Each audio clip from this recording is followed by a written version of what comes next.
تو بچوں کی تربیت اس نہج پہ کرنے کی ضرورت ہے. اور آج جس طریقے سے میڈیا اور سوشل میڈیا کا دور ہے, اس کی اہمیت 10 گنا بڑھ گئی ہے. پہلے بچے کے پاس سورس آف نالج وہ کیا ہوتا تھا؟ اس کے والدین ہوتے تھے, دوست ہوتا تھا, یہی تھا نا بھائی. ابا نے کہہ دیا یہ کام ایسے کرو, یہ نہیں کرنا چاہیے, یہ حلال ہے, یہ حرام ہے. یا کوئی دوست ساتھ ہوتا تھا محلے میں کھیلنے والے ساتھ. آج تو اس کے پاس 1000 سورسز ہیں بھائی. وہ یوٹیوب پر ایک چیز کو سنتا ہے, پھر دوسری چیز کو سنتا ہے, پھر تیسری چیز کو سنتا ہے, پھر تیسرے اسکالر کو سنتا ہے, پھر کسی کو سنتا ہے, پھر کسی کو سنتا ہے. تو اب آپ مجھے بتائیں نا کہ آپ کا بچہ 10 لوگوں کو سن رہا ہے مثال کے طور پر, تو والد کو تو چاہیے کہ اس کو 20 کا پتہ ہو. میں اکثر کہتا ہوں, والدین ہمیں بعض اوقات کہتے ہیں نا کہ میرا 4 سال کا بچہ ہے, بہت تیز ہے, موبائل چلا لیتا ہے, اس میں پاسورڈ بھی لگا لیتا ہے جناب, یہ اپلیکیشن بھی کھول دیتا ہے. اور میں اس سے پوچھتا ہوں کہ یار یہ اپلیکیشن کیسے کھلے گی؟ میں اس کو کہتا ہوں والدین کو, یہ آپ کے لیے فخر کی بات نہیں ہے, یہ آپ کے لیے عار کی بات ہے. آپ کو اتنا موبائل چلانا آنا چاہیے جتنا آپ کے بچے کو آتا ہے, اس سے 10 گنا زیادہ آپ کو آنا چاہیے. آپ کے بچے کو اگر 2 ایپلیکیشن چلانا آتی ہیں, آپ کو 4 آنی چاہیے. اگر آپ کو آتی ہی نہیں ہے تو آپ اس کو ٹریس کیسے کریں گے؟ آپ اس کی نگرانی کیسے کریں گے؟ آپ نے جناب اس نے فیس بک آئی ڈی بنائی ہوئی ہے, آپ بھی اس کے ساتھ فرینڈ لسٹ میں ایڈ ہو گئے کہ چلے میں بھی دیکھتا ہوں یہ شیئر کیا کرتا ہے. آپ کو یہ بھی پتا ہونا چاہیے کہ جس آئی ڈی میں آپ اس کے ساتھ ایڈ ہیں, اس کے علاوہ بھی اس کی 3 آئیڈیاں ہیں جو آپ کو پتہ ہی نہیں ہے. اصل کمال یہ ہے کہ 3 آئیڈیاں اس کی ہیں تو 6 آپ کی ہونی چاہیے, اور اس کو بھی پتہ نہیں ہونا چاہیے کہ یہ آئی ڈی والا میرا ابا ہے. اب یہ چیزیں بتائیں تو لوگ کہتے ہیں یار یہ پتہ نہیں, یہ دین میں آپ کو بتا رہا ہوں, یہ اسلام ہے, یہ اسلام کی تعلیم آپ کو بتا رہا ہوں.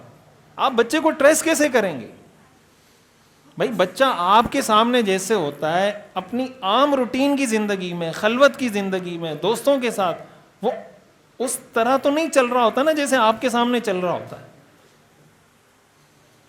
تو آپ نے اگر وہ فیس بک کو 10 گھنٹے دے رہا ہے, آپ کو وہ 2 گھنٹے دے رہا ہے, یا سوشل میڈیا کو وہ 5 گھنٹے دے رہا ہے, آپ کو وہ 1 گھنٹہ دے رہا ہے, تو آپ کو کوشش کرنی چاہیے کہ آپ سوشل میڈیا میں بھی اس کے ساتھ رہیں.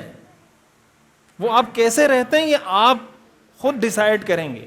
اس کا کوئی لگا بندہ فارمولہ نہیں ہے کہ اس طرح آپ کریں گے. وہ ہر آدمی اپنے بچے کی نیچر کے حساب سے, اپنے ماحول کے حساب سے, جو بھی چیزیں ان سب کو دیکھ کے کوئی فارمولہ بنائے گا کہ یار اس طرح میں اپنے بچے کو یا بچی کو ٹریس کر سکتا ہوں. لیکن یہ کب ہوگا؟ یہ اس وقت ہوگا جب ہمارے دماغ میں یہ بات تو ہو کہ میں نے اس کی تربیت کرنی ہے. میں یہ عرض کر رہا ہوں, ہمارے دماغ میں یہ بات ہوتی ہے کہ اس کو اچھی ڈگری دلوانی ہے, اس کو جناب MBA کروانا ہے, اس کو ڈاکٹر بنانا ہے, اس کو انجینئر بنانا ہے. یہ بات ہماری کھوپڑی میں کہیں ہے ہی نہیں, تو کیوں ٹریس کریں گے بھائی؟ میں اپنے بچے کو کیوں ٹریس کروں جب یہ تربیت والا ایلیمنٹ ہے ہی نہیں میرے ذہن میں کہ میں نے اس کی تربیت کرنی ہے. اور میں نے آپ کو میں نے بات شروع یہاں سے کی تھی, میں ختم بھی اس پہ کر رہا ہوں. ہمارے معاشرے کو تربیت کی ضرورت ہے. دیکھیں تعلیم انگریزوں کے پاس بہت زیادہ ہے. انگریزوں نے ٹیکنالوجی میں جتنی ترقی کی ہے, ہم شاید 50 سال میں بھی پہنچ جائیں تو بڑی بات ہے. انگریزوں کا بنیادی مسئلہ یہ ہے کہ ان کے پاس تعلیم ہے, تربیت نہیں ہے. اور ہمارا بنیادی مسئلہ یہ ہے کہ ہم انگریزوں سے تعلیم بھی لے رہے ہیں, تہذیب بھی لے رہے ہیں. حالانکہ تہذیب ان کو چاہیے تھی کہ ہم سے لیتے, اور تعلیم ہمیں چاہیے تھی کہ ہم ان سے لیتے. ہم ان سے تعلیم بھی لے رہے ہیں, تہذیب بھی. تو بھائی جو چیز آپ کے پاس ہے وہ آپ ایکسپورٹ کریں نا, جو ان کے پاس ہے وہ وہاں سے امپورٹ کریں. اب جو چیز آپ کے پاس ہے وہ بھی آپ وہاں سے امپورٹ کروا رہے ہیں, اور جو ان کے پاس ہے وہ بھی وہاں سے امپورٹ کروا رہے ہیں. اب انگریزوں میں ہے کوئی ماں باپ کا احترام,